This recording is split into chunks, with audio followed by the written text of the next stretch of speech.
There will be no more. Welcome to the Last Star Wars podcast. I'm your host, Spencer Chandler, here with my co-host, Christian Miller.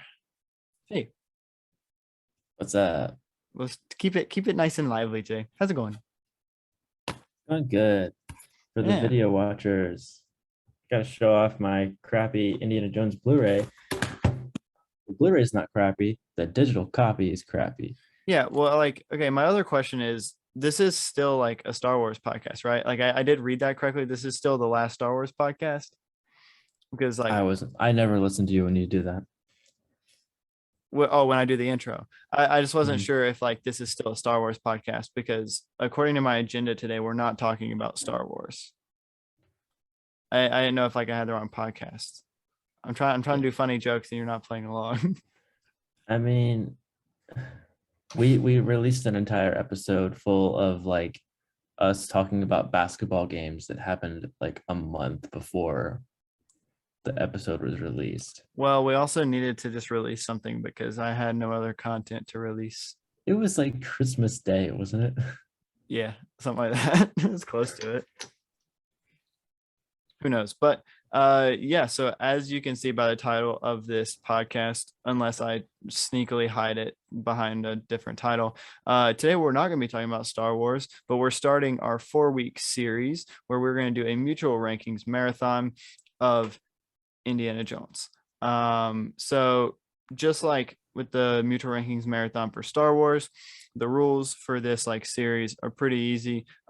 Christian and I got together, we ranked all of the Indiana Jones movies, which is only 4 of them, from least to greatest, and then we're watching them from our least favorite to our first favorite to our favorite from our least favorite to our favorite, and then we're going to talk about them. And unlike the Star Wars marathon, we will not be watching 2 an episode. We're going to do a whole episode about just one of them so that we can get more content out of a shorter span of movies. So yeah, so today we're going to be talking about our least favorite, and most people will probably think that our least favorite is going to be Kingdom of the Crystal Skull because that is kind of the overall least favorite of the Indiana Jones community. I don't really know if there's a community for Indiana Jones. There probably is.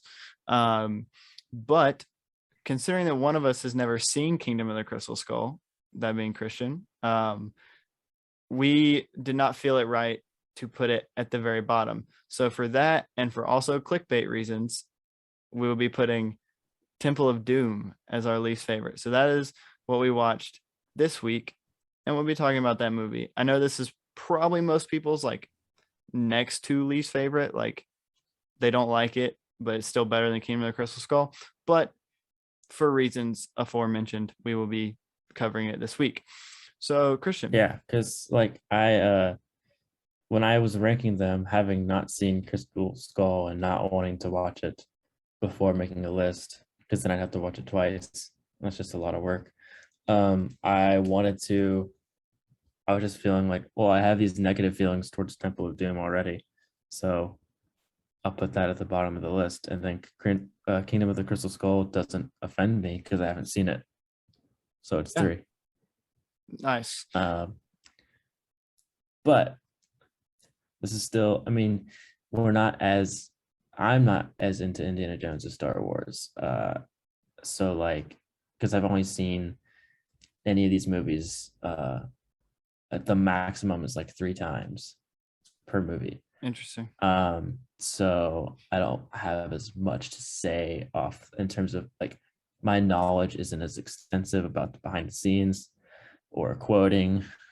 That's just go ahead and expect that. I don't have that breadth of knowledge, or especially not music for this movie either. Well, I just watched Temple of Doom and I was like, man, I really love Short Round's theme, but I already forgot it. So yeah. I can't hum it if I'm trying to explain stuff. It actually makes me kind of happy too that you're like that. Bar. It kind of makes me happy that you're like that because before I was ever a huge Star Wars nerd, I was obsessed with Indiana Jones. I was absolutely obsessed with the 3 that were out when I was little. I vividly remember Crystal Skull coming out. I was only 6 years old, but I remember it because I was that much into Indiana Jones when I was 6. I was dressing up for, I think I dressed up as Indiana Jones for Halloween twice, at least. I know I at least did it once. I think I did it twice. Um, I had all these movies. Like I had so many like action figures for these. So this is kind of like my like this is like going back to my childhood. Is just like rewatching all these movies over and over again like I used to. So yeah, before I was a Star Wars nerd, I was that kid who was way too obsessed with Indiana Jones and would I actually started to wear fedoras like unironically because of Indiana Jones. Like I would wear them to church. Like I used to wear fedoras to church, not like the one that he wears, but like white ones that would go with my like church outfit. Yeah, I was that kid when I was little, all because of Indiana Jones, and I was obsessed with it. So that's kind of my background, Indiana Jones. So we kind of have very differing backgrounds there. So how many times do you think you'd seen Temple of Doom before this? I think I had seen the last hour when I was like 16, probably. And then maybe a year or two later, watched like the first hour. Okay, so you've never And seen then like, now I've seen it all in one, not even in one sitting though, because split it up into 2 nights because of technical difficulties. yeah. Well, I didn't know. So if you have been listening to the podcast for long enough, you know that like I'm really bad at like not watching things until like either the day of or the day before we record. So I actually finished this movie about an hour and a half ago, and I didn't know that it wasn't available on any streaming services until about 3 hours ago. And so I rented it on Amazon for $3 because I I I have the DVDs. They're at my Dude, house. I went home this weekend and forgot the DVDs. because I bought the Blu-ray Yeah. collection Mm-hmm. exclusively for this, And you and I was offered it like, to me.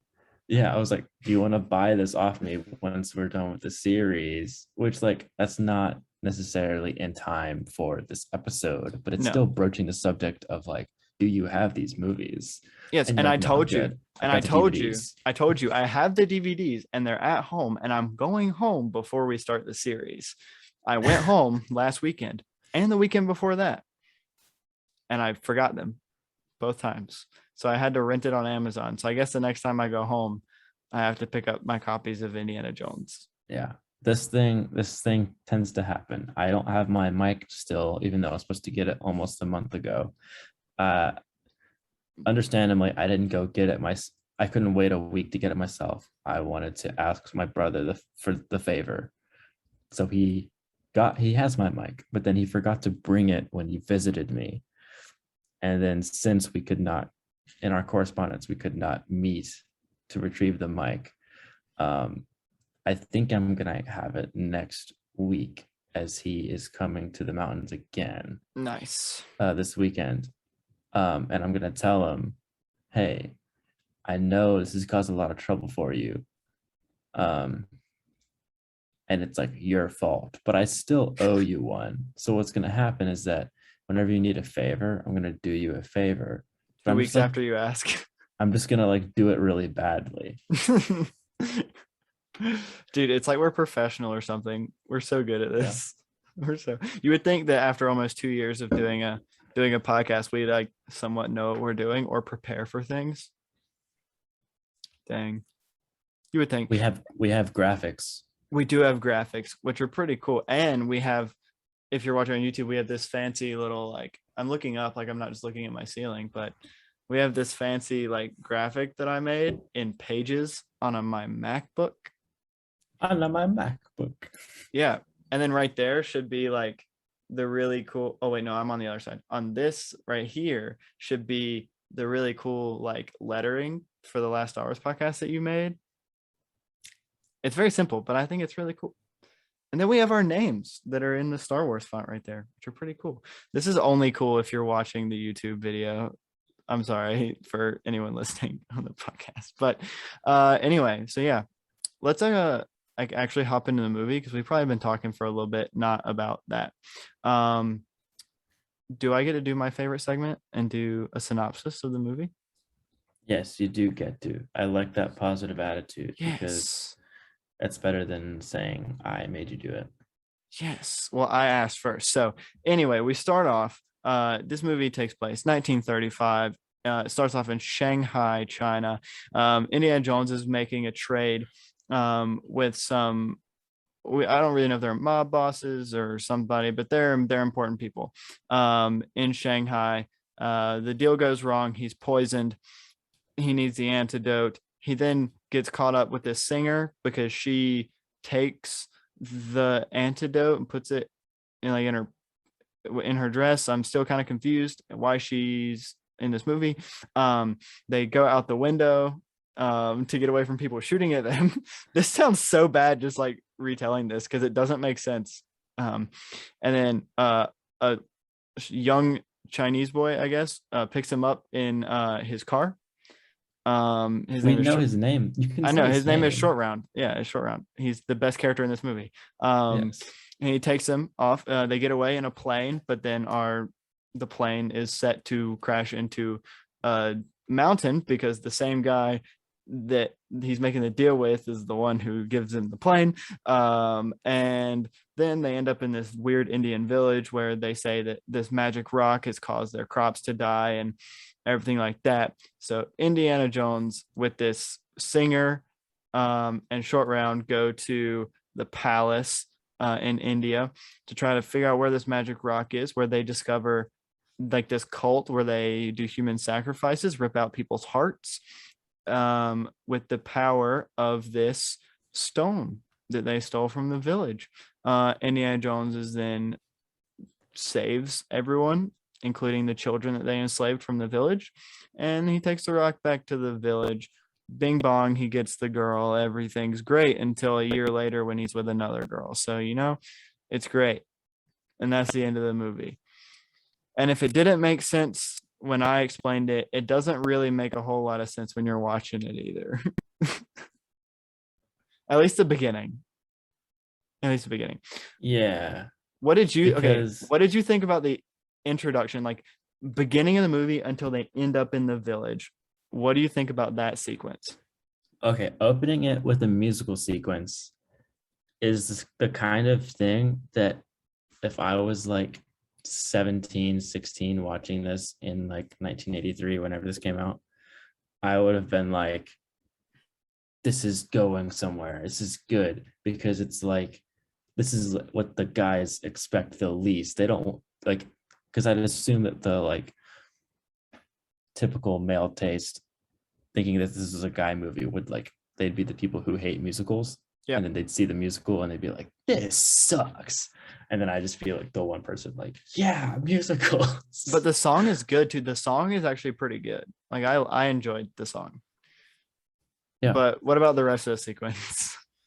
Um, I laughed when you said I don't know why she's in this movie because there's a point where she could have easily just like gone to her apartment.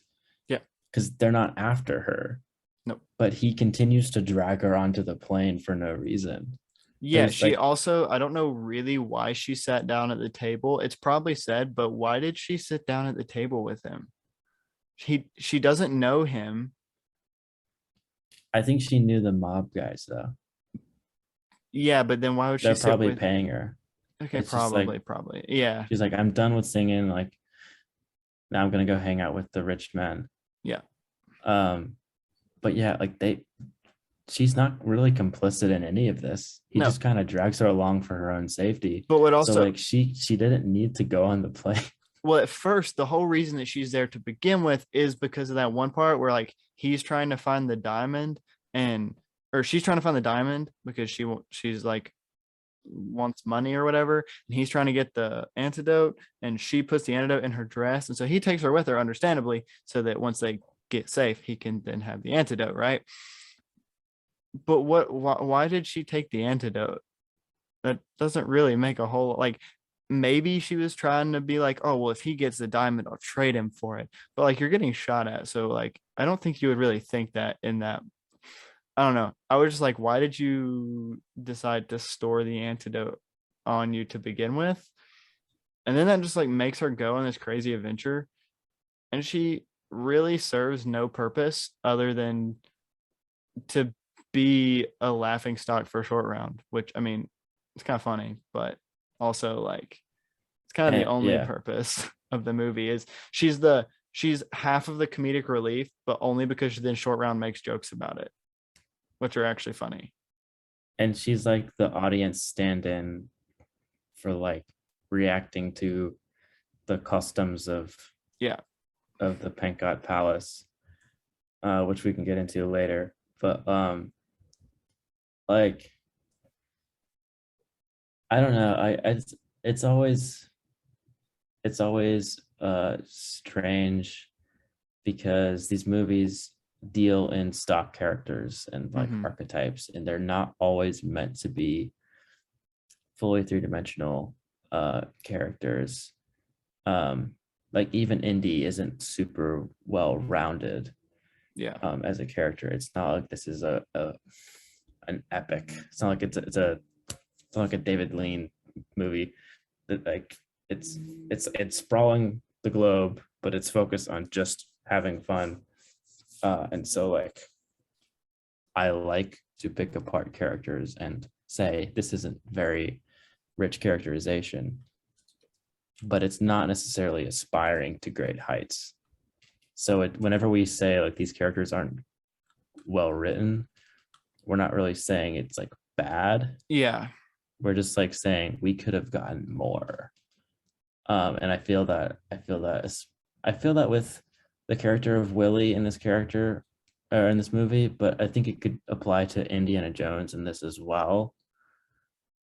Um, like he's not immune either. It's I think it's an overall just a kind of a weak dynamic that it's only just her reacting to things that gross her out, Mm-hmm. and then him being frustrated with how that affects his objective. Yeah. I mean, I'm not really a huge like when I was little, I absolutely loved this intro scene just because I like big fight scenes with Tommy guns and stuff. But like looking back on it, first off, what he's doing doesn't really make a whole lot of sense because, like you said, we join him in the middle of his we join him in the middle of his like a mission or whatever he's on. So it's not really clear what exactly he's doing other than like trading for whatever. Like there's ashes of a dude in there. Um, but like looking back at that sequence, I'm not really a huge fan of the whole opening sequence. I don't know. Kind of after they get to the village, I like it a little bit more. But like overall, this movie is not as bad as I remember it being. I remember really not liking this movie, but it's not nearly as bad as I remember it. Um, but yeah. What were the things that would annoy you as a kid watching it? And what was the age you were when you last watched it? Oh, when I last watched it, I was probably like, 13, 14. But like, I think at that point, I was that impressionable kid who didn't like it because other people didn't like it. But I remember not liking it when I was little because it scared the crap out of me. Yeah. Like when I watched this movie when I was 6 years old, watching somebody rip a dude's heart out was like the scariest thing ever. Like I could barely watch this movie because it actually scared. Like I considered this a horror movie when I watched it. Mhm. Um, so, but like looking back, like it's not nearly as bad as I think it is. And I've heard like some people who are like, I don't like how supernatural this movie is. And it's like, well, in Raiders of the Lost Ark, they literally like melt people's faces with the Ark of the Covenant. Yeah. And if I'm not mistaken, they literally heal people with the Holy Grail of Christ in the third one.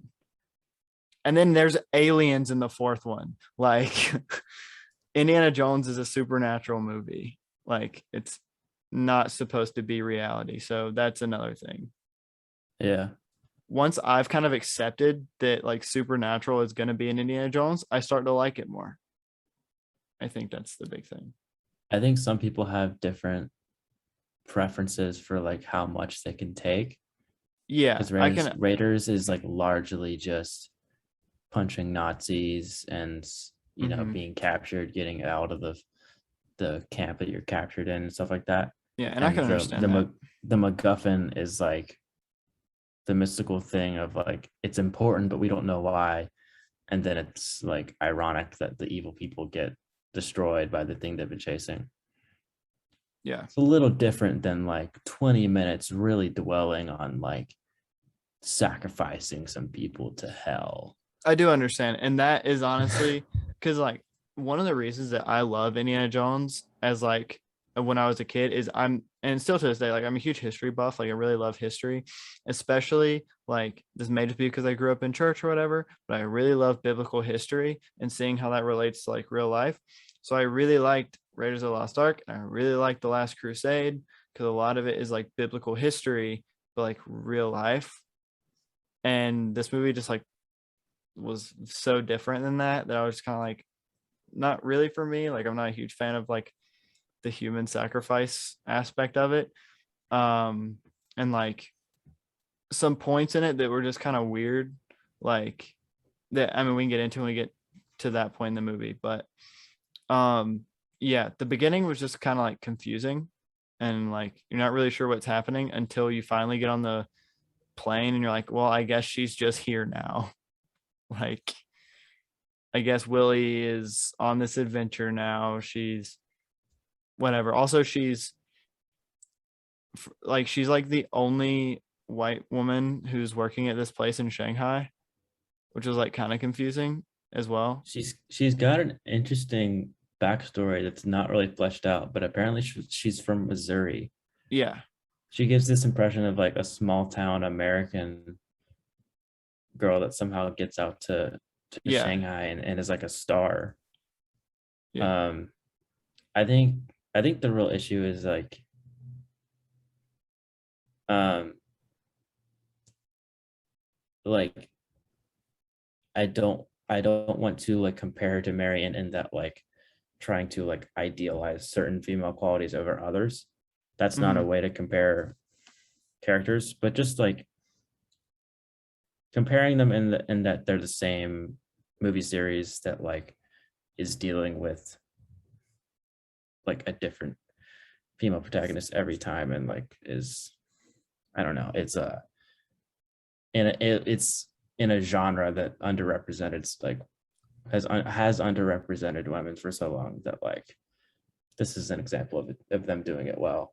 Yeah, Whereas I think like so like Marion is like she had her own struggle in the bar in her scene, and like it was like she like you could just like focus in on like what it's like to be her, yeah, and you don't really get that with Willie. You don't there's not really an internal sort of narrative with like what she's struggling against.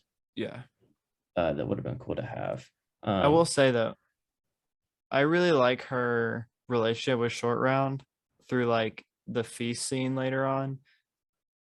And it's like they're almost like reacting the same. And like you can tell that she kind of likes Short Round, but Short Round's also trying to be like big tough boy, like by making jokes back to her. And I think that's a kind of cool relationship there. okay, yeah, let's talk about Short Round. He is like The best character in this movie by far. He's awesome. he is so fun, and like I see some of the like things that were in Jaws. You know, like the scene in Jaws is one of my favorite scenes where like Roy Scheider's character is like making gestures with his hands and like doing this with his face, and his son is like trying to copy everything. Oh yeah, That's like Short Round this entire movie, and I yeah, bring it up because I bring it up because it's Spielberg. yeah, Um, it's fun to see those sort of things be carried through these little like moments capturing sort of what it's like to be a kid. Um, how he insists on her calling him Dr. Dr. Jones. Jones. Yeah, He can drive a car. yeah. He has Not boxes well, tied but to he his feet. can. He's got Yeah. boxes tied to his feet so he can touch the pedals. Yeah, I think that's one of uh it was definitely a good choice, as like they're trying to like make a different indie movie, not indie movie, Indiana Jones movie. Yeah. And they're like, well, these kids really attached to this character, so let's give the kids a stand-in where they can be part of the adventure. Hmm. I think that was really cool that they did that. Well, and like he's got a cool backstory too, because his backstory is that his parents were killed um when the Japanese bombed China. Is that right? Or Yeah. yeah, and that he was living on the street and he tried to pickpocket Indiana, and that he like caught him and was like, "Yeah, you can come with me." Like that's more hospitality than we ever see Indiana Jones give kids for the rest of the series. Yeah. And what was I gonna say? He's neither short nor round. No, He's like, I'm assuming he's like 8 years old, 9 years old. He seems like a 9-year-old kid from his height, and he's not round. So why is he no. called that? I don't know, but there's that one scene where Indiana Jones is introducing him to um oh, what's he called? The little boy who is The prince or yeah, the Maharaj? yeah, the Maharaj. And he's like, this is Mr. Round, and he's like short round. It's like, what? Does he not have a real name? Or is that just the name? Like Maybe it's like an anglicization of his Chinese name. it could be. It could be. Because I mean we also know that like Indiana Jones can speak Chinese Yeah, and apparently Indian or whatever dialect Hindi. Hindi that these people are speaking. Indian is not a language. That's stupid. But anyway, um, so he could have easily just called him by his real name, but he calls him Short Round. I think it's Yeah, hilarious. It's so Indiana Jones of him though. But yeah, so then we get like this whole basically skydiving scene where they're in a raft jumping, which behind the scenes info was done for real, not with real people, but it was done practically. They put dummies in an inflatable raft and dropped it from an airplane. And it I was figured. done. And it was done in one take. Wow. First try. There was dialogue, like it was ADR, right? Yeah, it was just dubbed over. Yeah, I was trying to think like that's a good way of like giving it some sense of just like selling it, I guess, is to like you just see some limbs move, I guess, and you hear Yeah. them arguing. Yeah. So it's like, well, I guess people are in that raft. Well, at first it's folded up and it looks like there's no one in it, but then it like unfolds and you can see like limbs and you're like, wait, are there people in this? And so I had to look it up, and they use dummies that are like weighted to be like real people so that it would fall at the correct speed. And when it hit, it would start sliding at the speed that normal people would. And so even during the whole it sliding down the mountain part, there's still nobody in it. Like it's all done in one take, and they just dropped it out of an airplane with dummies attached to it, which is awesome because so much of this movie is done practically. One, because like effects were not as good in 1984, and you can tell in the final scene of this movie when they have some comp work that's just like not great. Yeah, Um, you can see the black lines. you can see the black outline around everybody when they're falling into the river, Yeah. and um, although I will say, I know we're not there yet. The minecart chase, those green Oh yeah. screens look pretty good. Those green like you can tell it's a green screen because it's 1980, but like they look good. Yeah.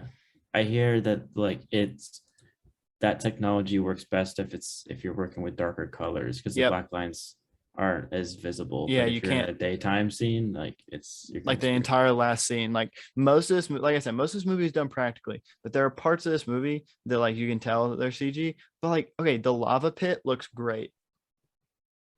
Mhm. That's super CGI, but it looks pretty. I mean, it looks good. Is it? What do you mean I th- CGI? I think that the whole lava pit is like a green screen.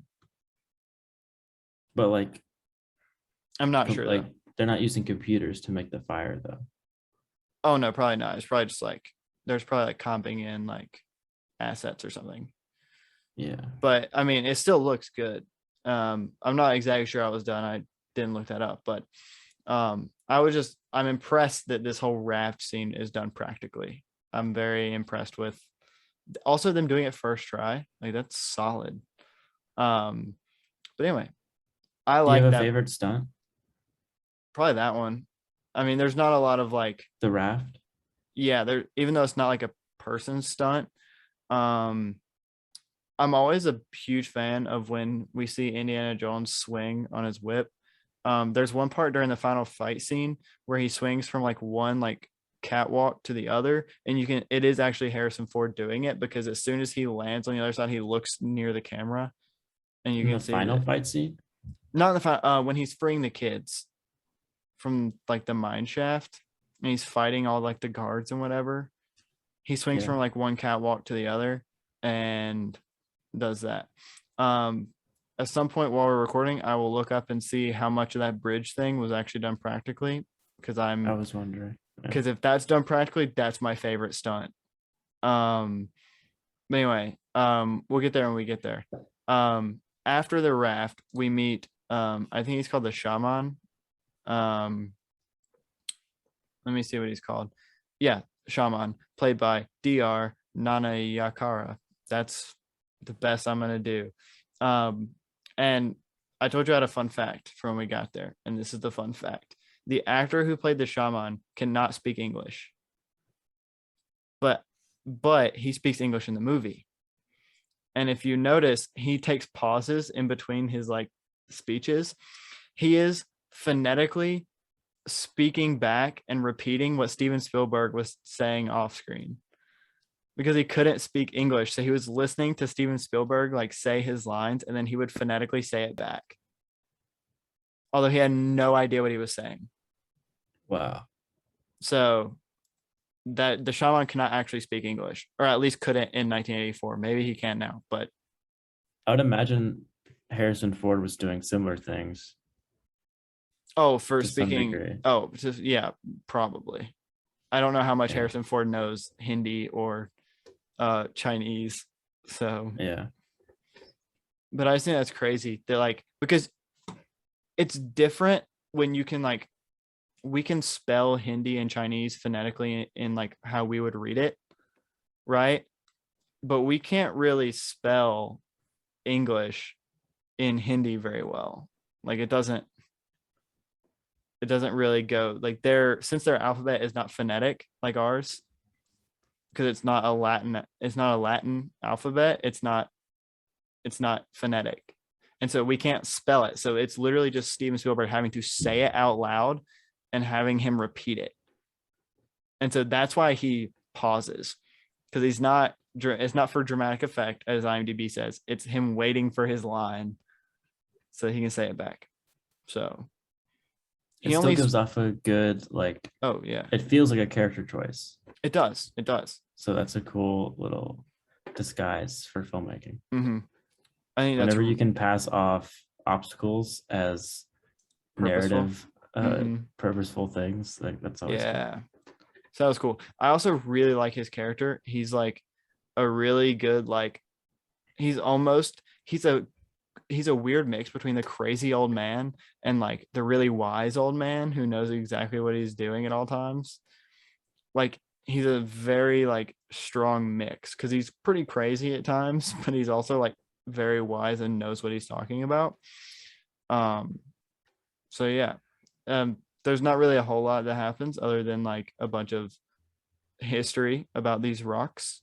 They're apparently, We, we don't have to get like keep going a yeah, synopsis. I know. I just figure Um, it's easier to stay in order that way because then I know I what's don't know. coming up next. It's more for my personal.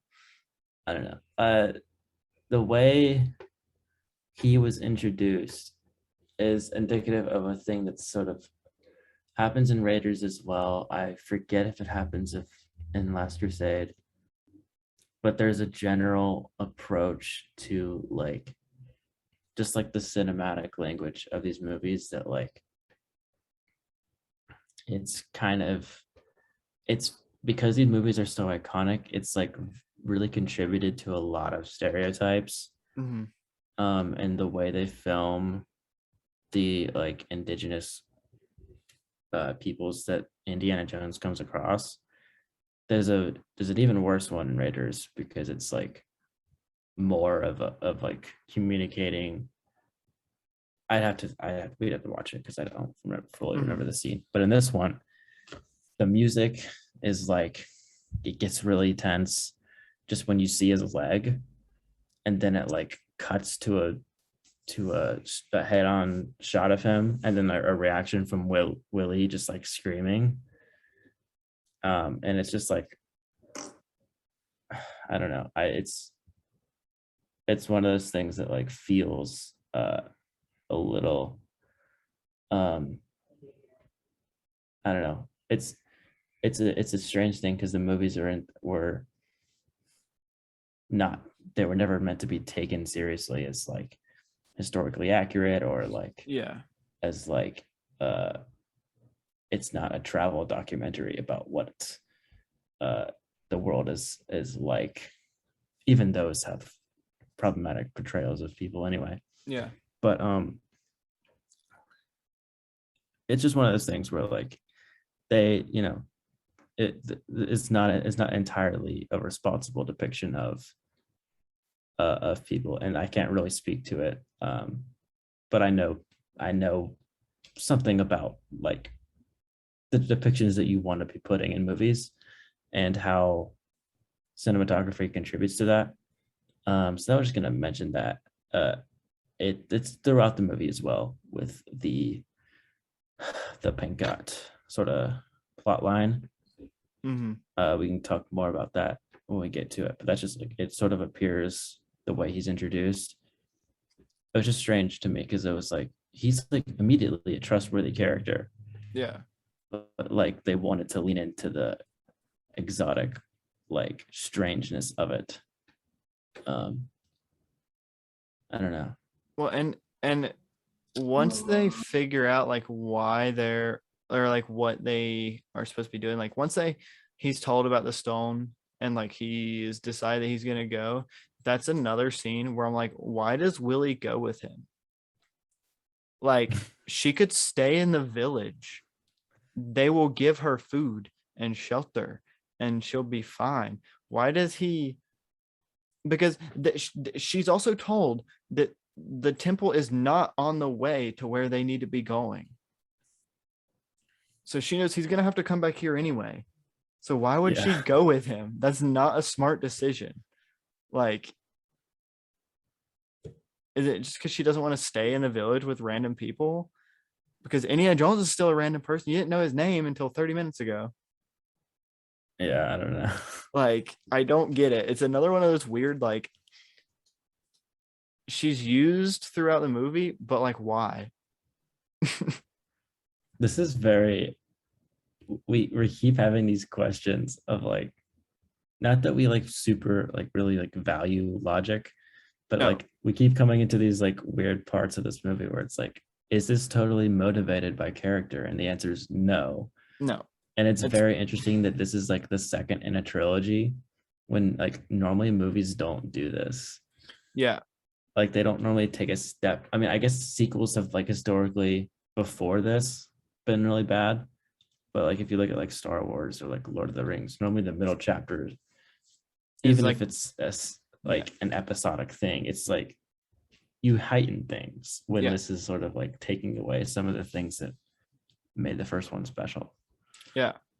And it's like, don't get me wrong, I don't hate Willie. I think her character for when she's used is used like in like a way to very much be like the opposite of Indiana Jones. Like whenever he's about to get crushed by the spikes and she's just like afraid of bugs. And it's like it's a comedic scene because he's like, we're about to die and she's like not getting it and she's like, there's bugs, I don't like the bugs, I don't, and he's like, I'm literally about to die.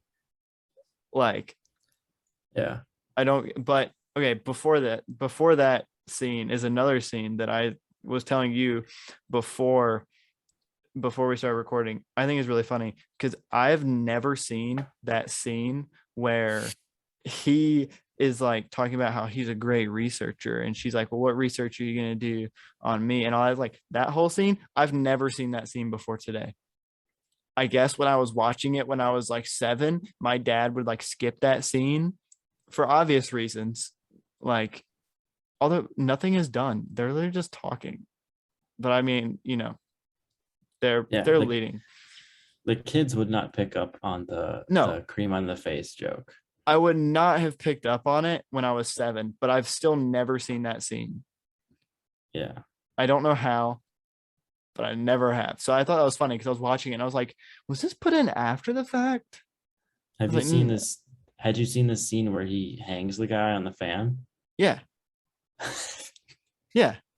I've literally seen him hanging a dude. Of course I have. Of course I've seen him hang a dude on a ceiling Yeah, fan. exactly. But no sexual innuendo. That's not okay. Yeah, but like it's even to the point where like I never saw him give her fruit. Like that's a scene I've never saw that part either. Like I don't So you remember. never know how she, lived the rest of the movie on a full stomach. Well, I You never. just thought she was hungry the whole time. Well, I never. It doesn't really make a big deal to the plot, but I never saw him be nice to her because he's being nice to her by giving her like food and stuff. It's like the one moment in this. That's like the first time in this movie that he's nice to her. I never saw that, and like it's not a huge deal, but it's kind of a big deal. Like that's a character development right It's there. the midpoint of the movie. It's what like sets everything off. It is. I've never seen it. And I thought that was crazy because I was like, oh, it means a lot that he's giving her food. I think that's why you disliked it. It's because you, for all this time, had no idea what like the center point of like their relationship was. Yeah. I never knew that they were like gonna hook up. I just was like, oh, they just like at the end of the movie, it was like, oh, now I'm obligated to kiss you because I'm a pretty blonde woman in an Indiana Jones movie. Like, whatever.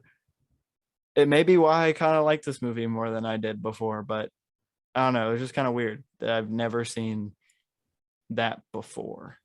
And then short round, like witnesses Indiana Jones hang a guy from the ceiling. It's like what? Imagine being and then like the second half. the second half is human sacrifice. Yeah, this kid's 12, and then he's enslaved and whipped.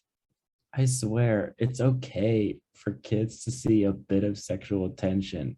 In fact, it's more okay for them to see that for like 2 minutes than arguably it's more okay to do that than watch an entire climax set in a labor prison camp full of human sacrifice. Well, okay. That's more of a question raiser for kids. That's going to be more existential for them. Yeah. And well, I missed one of the best jokes in the whole movie when Indiana Jones like, all right, short round, I'm gonna go talk to Willie for a second. And he's like, I hope that's all that happens. And he's like, tell me what happens later. And he's like, okay, short round. Like, that's so funny. And I've never seen it. Like, oh, that's so funny. It's another example of why Short Round is my favorite character in this movie. Like, he makes the dumbest jokes and they're funny because they're exactly what joke I would make.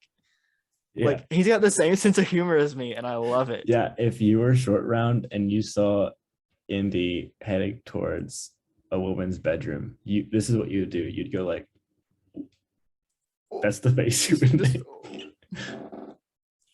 That's what you would do. You go getting a little steamy. Yeah, exactly.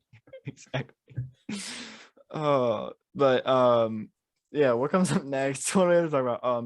We talked about the him almost dying scene. That's a very convenient lever to stop it.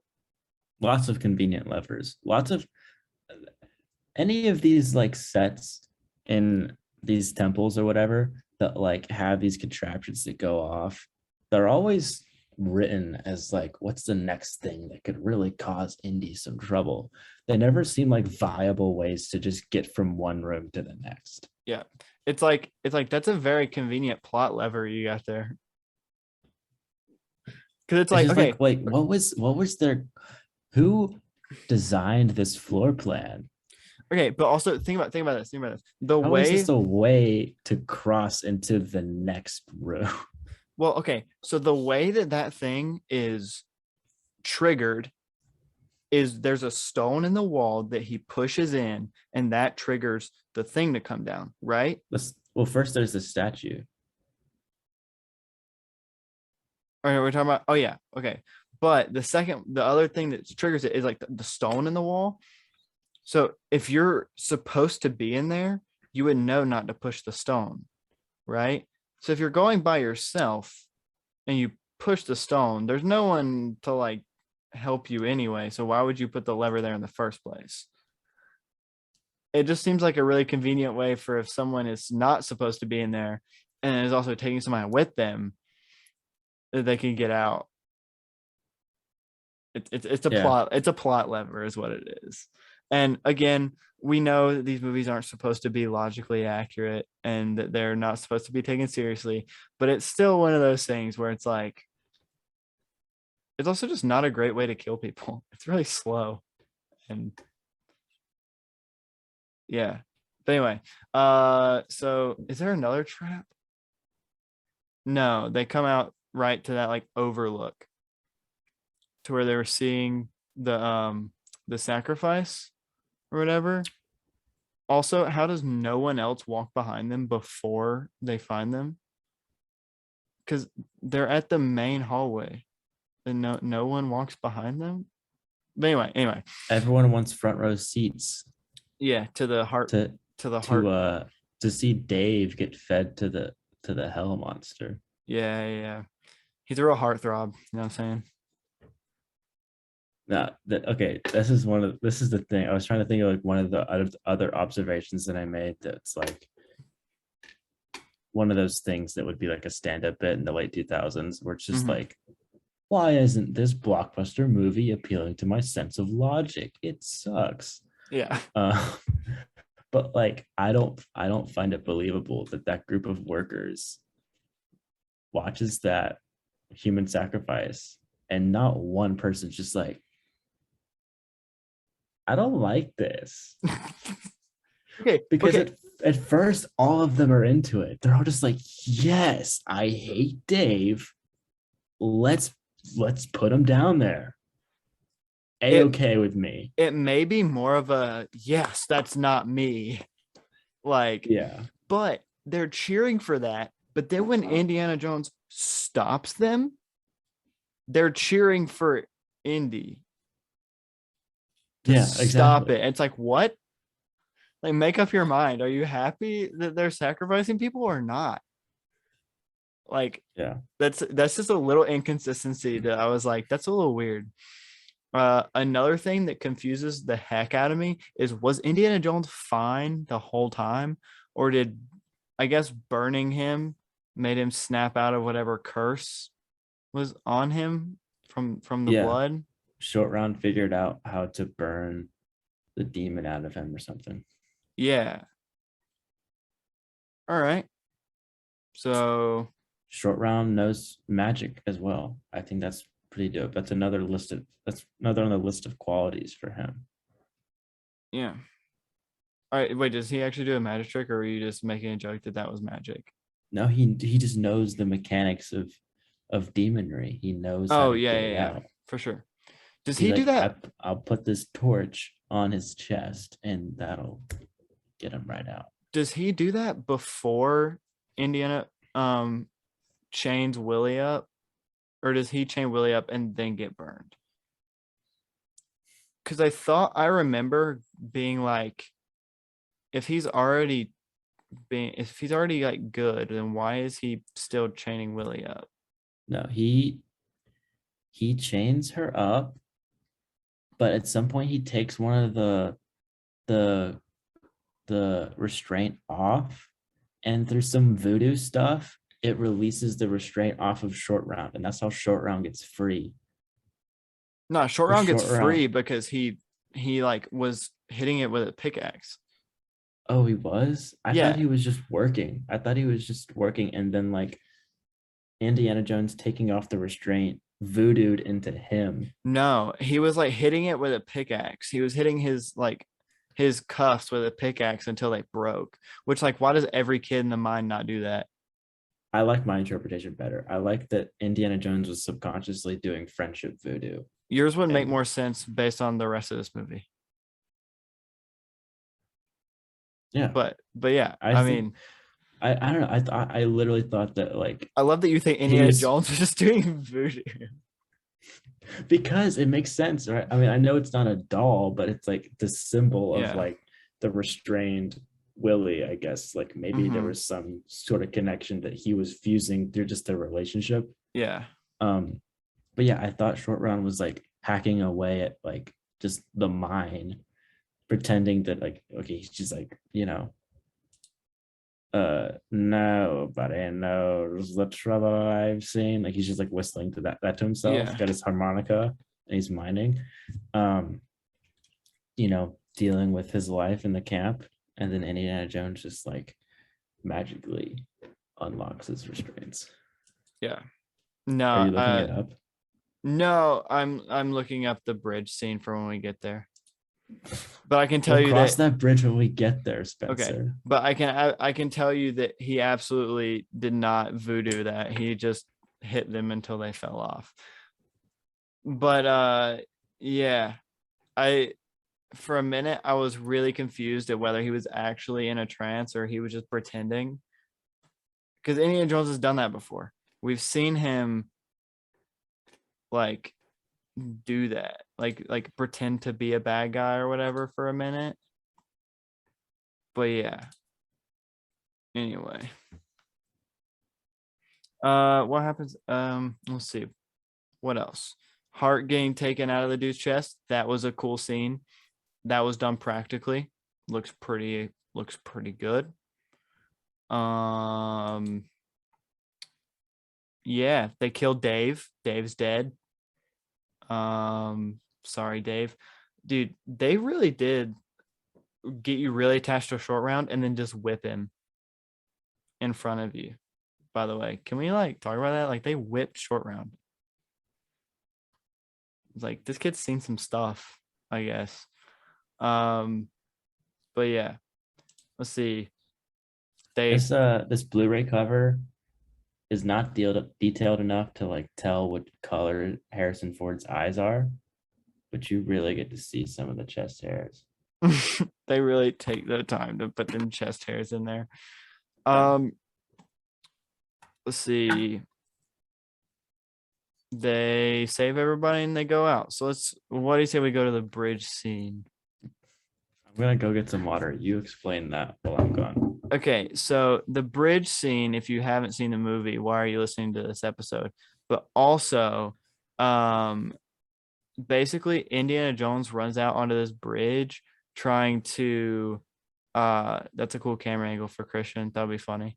Um, basically he tries to cross this bridge to get away from all the people, and he ends up cutting the bridge and it falls into either side, and then they're still attached to it though, so it's really confusing. So I'm trying to look up if that was done practically or not. So this says in the okay, I'm getting a pop-up ad. That's not fun. Let's see. Attempt to cross a rope bridge, and Spielberg would not go near. Okay, so apparently Steven Spielberg was really scared of the bridge. Christian, can you hear me? Mm-hmm. Apparently Steven Spielberg was like super afraid of the bridge and would not go near it. But he'd put his crew members on it. He's just afraid of heights, apparently. Like, but let's see. That's see, that's bad directing. Although they created a sturdy and trustworthy bridge, he couldn't set go further than a few yards onto it. I've had a That's bad terrible. directing. I'll explain why. Uh-huh. This is a bit, but I will believe it while I'm saying it. As a director, you should not force your actors to do anything that you wouldn't do yourself. Example, Starship Troopers, directed by Paul Verhoeven.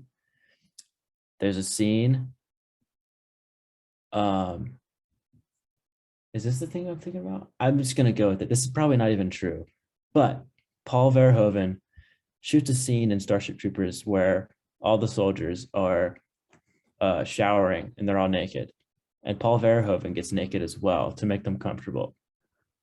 Yeah, I've seen that. It just ensures a better on-set experience. Spielberg's a coward for not getting naked on that bridge. What? Okay, so apparently the scene where they're actually like hanging on the side, that part was filmed in London. Yeah, that's a That's on a soundstage. on a set. And then the other part where they are like going across is another set. They like actually built that bridge against a cliff or whatever. I'm trying to figure out. I'm gonna watch the scene real quick. It was probably done with dummies. Like I would almost guarantee you that they actually did cut that bridge and then they just put dummies on it. And so I'm gonna watch the scene real quick and we're gonna figure it out. My favorite part of the scene is when Short Round's like, "Don't worry, Willie, it's a super sturdy bridge," and then he He falls right jumps on through. it. Yeah. And then immediately there's this cut, and you see these alligators just chomping, ready to eat him. And it's like, okay, wow, he has been through so much, and now we're facing imminent alligator death. Um, and then as soon as I laugh at that, Short Round's like, "Not funny," Okay. because he says funny throughout the whole movie whenever Willie gets embarrassed. Yeah. I'm watching this scene and for part of it, it looks like they're real people. Oh no, it's not. They're all dummies. It's real and they put dummies on it. Okay, that's cool. That's still really cool though. There's a part where you can see that Willie's body does this whole thing where her whole body comes off of it and then right back down without like bending, without like none of her joints flex when she does it, which means it's a dummy. Um, and then I bet that a lot of the falling bodies from like the side shots are probably CG. They probably just like comped in some falling bodies on the side when they do like the close up.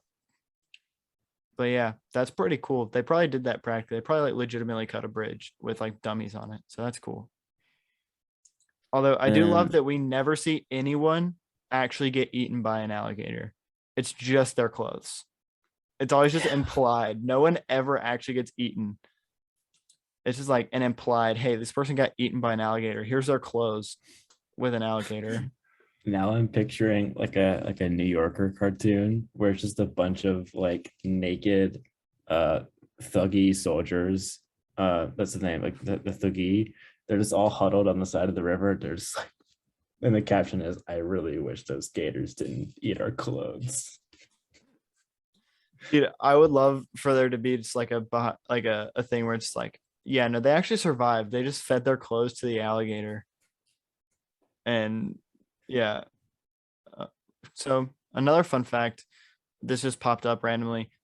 Pretty much everything in this, except for that one London shot, was filmed in India.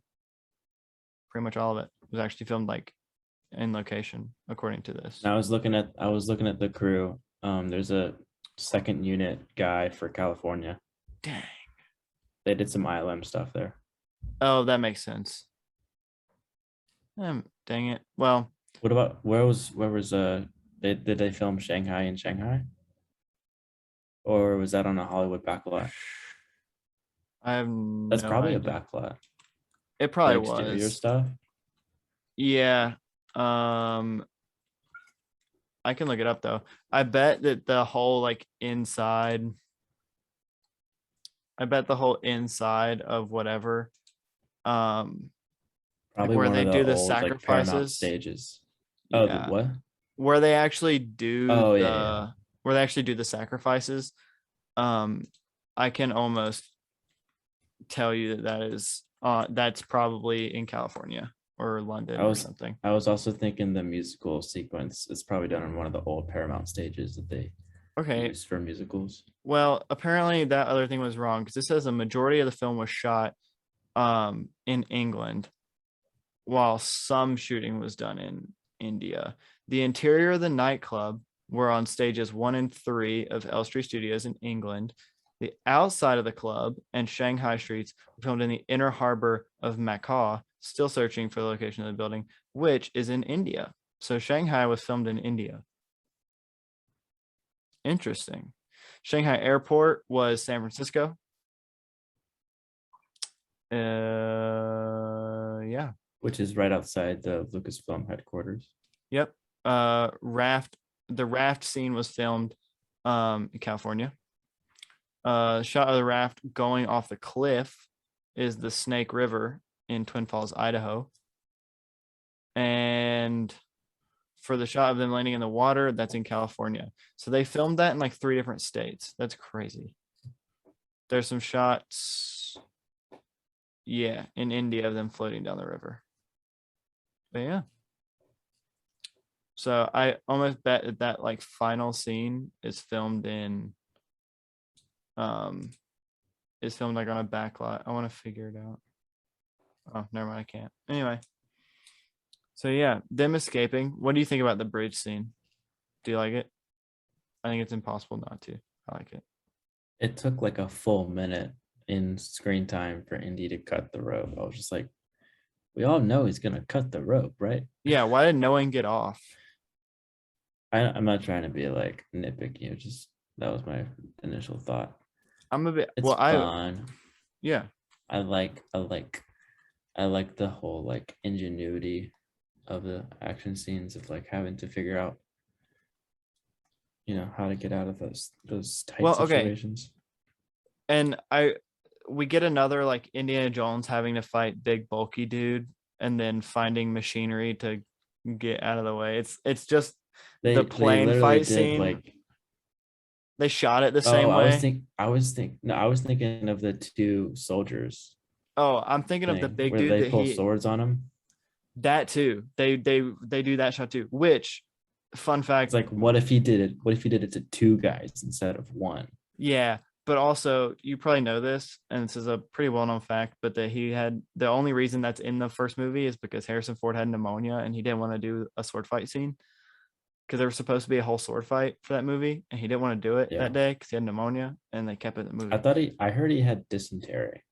I don't know. He had some disease. He didn't want to do it, so he did it. Spielberg thought it was funny, so they reshot it to be like that. Yeah. But then they redid it. But I'm talking about when he's fighting the big dude on the conveyor belt, and then he gets pulled into the thing. That's literally the exact same scene as in the first movie when he's fighting the big dude, and then the plane propeller comes around and gets him. Like, it's shot the same way. They filmed the way he's gonna die in the same way, with the same music playing too. It's literally the same score, and I just think that's funny. That whole scene with them freeing everybody, I was like, is Indiana Jones just gonna leave without freeing all these kids? Like, it's like, well, I have the stone, I'm out, see ya. Like, I thought that's what was gonna happen. What was I gonna say? I like that after he like, what happens when they try to one up the shooting scene? He doesn't have a gun. He doesn't have a gun. And so he like whips one of their arms and like pulls his sword to them, and then he like runs at him, and he's like, but then he gets chased in the opposite direction because there's a bunch of people with swords, which is again another nod to Raiders of the Lost Ark when he runs toward that one like native guy, and then he gets run at by a lot of native guys with spears. It's the same thing. Again, I don't fully remember the shot that you're talking about, but the way this shot was done, like, it was all like one thing where like you see him defeat them, and then like he runs and like looks off screen, and you're like, why did he stop? I thought he was about to attack another dude. And then he starts bolting the other way, and you see like 20 guys. Yeah, it's done exactly like that in Raiders. So that's funny. And then I guess everything's good because they make it back. He kills what's his name? IMDb, help me. What's his name? the bad dude. I'm so bad with names, dude. You would It's think like that it's an assortment of M's, O's, L's, and A's. Mola Ram. You're so good. Good job, Christian. Um, other than them chanting his name during one of the sacrifices, the only time his name is like actually spoken is by Indy on the bridge. Yeah, he says it like twice. Yeah. So you gotta Why remember this wasn't guy's why name. wasn't why wasn't there a part where they're both like hanging on to the bridge? Why doesn't Indy pants him? That's just an obvious Because he's gag. wearing a dress. Like he's below him. They're both trying to climb up to the cliff. I think he's wearing a Pulls down his dress. pants and he's got still, no matter what he's wearing, He's got the pink underneath heart. it, He's got the pink heart underneath it, he's boxers got the white boxers with red hearts. with red hearts. Yep. But yeah, he kills him.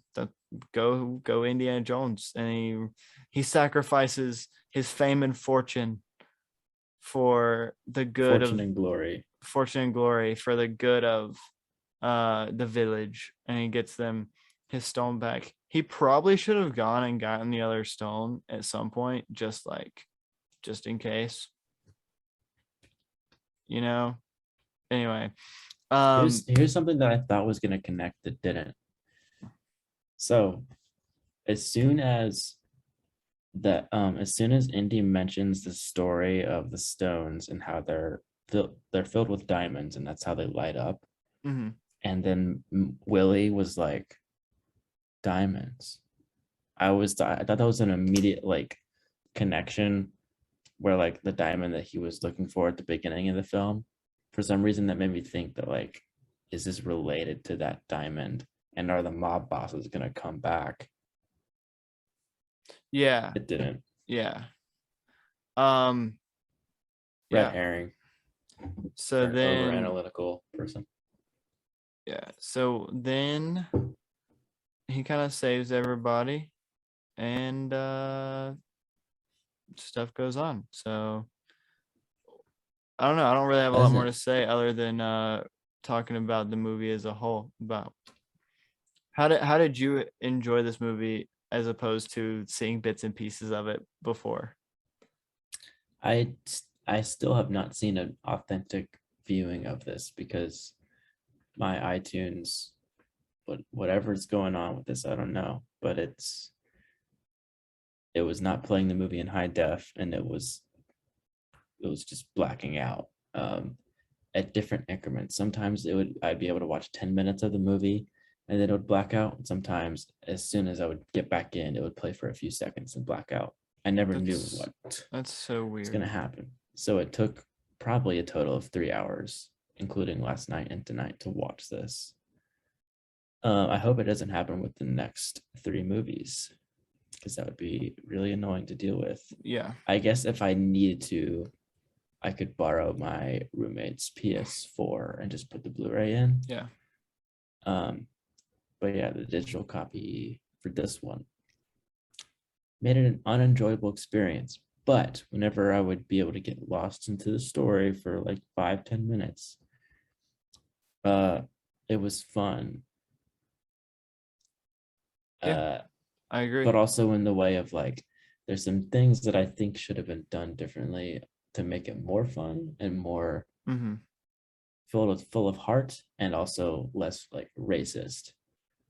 That would have really enhanced it. But that's the movie we got. So Yeah. Short round, best character in the movie. I like it more than I liked it before. So I think this viewing has height. I don't think that it's significantly worse than the other ones. Um, it's definitely better than Kingdom of the Crystal Skull, in my opinion. That movie is just crazy. Well, you'll learn that next week. How weird that movie is. It won't matter if you get to watch it all in one sitting because you probably still won't like it. Watch it be your favorite at the end. Like I would laugh so hard if that's your favorite movie. But yeah, what do well, you here's the thing. I've already found a reason not to like Kingdom of the Crystal Skull. which is Just from aliens. watching, just from watching this, I've found a reason from Temple of Doom as to not like Kingdom of the Crystal Skull, and that reason is, as much as it's cool and that I'm excited for it to like to see Marion in Kingdom of the Crystal Skull, it's really dumb that they brought back Shia LaBeouf when Short Round is an Yeah. obvious heir apparent to Indiana Jones. Like he's this whole movie is about him emulating Indiana Jones. So why would you have like a fake backstory to bring out a biological son? Yep. Yeah, no, that is one of like the weirdest things that I've never understood is that Short Round was so good in that movie, and then he doesn't come back when they need a child figure, and they bring in Shia LaBeouf. I was like, okay, whatever. Um, what do you think about starting off the series by watching this movie instead of, so this is a prequel. This takes place a year before Raiders of the Lost Ark. What do you think about starting in chronologically the first movie? Um, well, there's no real narrative No. benefit because this is not a series really about narrative, um, except when it's convenient. So like, you know, Last Crusade benefits from like filling out the backstory, sort of sort of laid out by the Young Indiana Jones Chronicles, and like Yeah. put like it has its own past that it deals with just in that movie. Um, The only two and then movies I that I really guess Kingdom of the connect. Crystal Skull has a lot of time to fill in between like the 50s and 40s. Well, okay, but you'll find that the only two movies that really connect to each other are Raiders and Kingdom of the Crystal Skull. Like it doesn't really reference Last Crusade at all. It doesn't reference this one. Like the Last Crusade and Temple of Doom are very much standalone because they were trying to make, I think they made like three standalone movies, and then in 2008 when they decided to make Kingdom of Crystal Skull, they were like, all right, let's tie in the OG with this. So that's kind of how that went. So yeah, there you go. Yeah. So I don't think there's like sure this is the beginning, but there is no Yeah, real beginning and end to this series, especially because there's a new one coming out, and who knows how they're gonna yeah, who weave in knows? past and present with that. Yeah, But some of the movies deal with the past, but only for that individual narrative. mm-hmm. It's not all interweave Yeah, woven.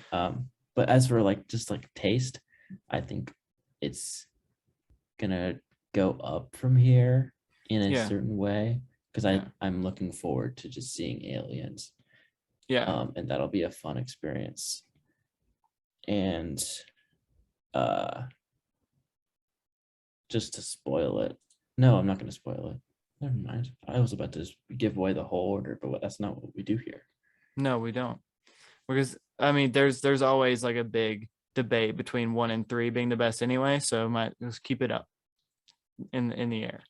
Um, I agree with you what you said before we started recording about how like I think Raiders of the Lost Ark is a better representation of Indiana Jones. It's a better introduction to Indiana Jones than this movie because this is the second movie, you're kind of like expected to know what his personality is like, or else you think Yeah. he's just being a douche. Like he can easily come off as a douche if you don't know that he is a kinda all work no play unless there's a girl involved kind of guy. Um, and so that's kind of introduced in Raiders in a better way, I think. Um, that's And the you just have only a better idea of like what he does, yeah, you know? yeah, yeah. Because like in this movie, it's mentioned once that he's a professor. He's like, hey, I'm like, I'm a professor. And then he's like, but he's also an archaeologist. And it's like, yeah, that doesn't make sense. We know, but he also fights crime. Like the first movie, like does show all those things and how he does them. And like Wait, you kind of can be make an it, archaeologist and a professor at the same time. yeah, but like also with the fighting crime part that he kind of does on the side and Yeah. fighting Nazis, it's like what? Um, It's a high so stakes job. You got to weed out the competition. exactly. So yeah, I think that it would be probably better if Listen, he. every job in the 30s and 40s involved fighting Nazis. It like if you were an actor, you also had to punch Nazis as part of your thing. Yeah, Everything was just heightened back then. yeah, I agree. So fun fact that I just looked up, this movie won an Academy Award for best visual effects,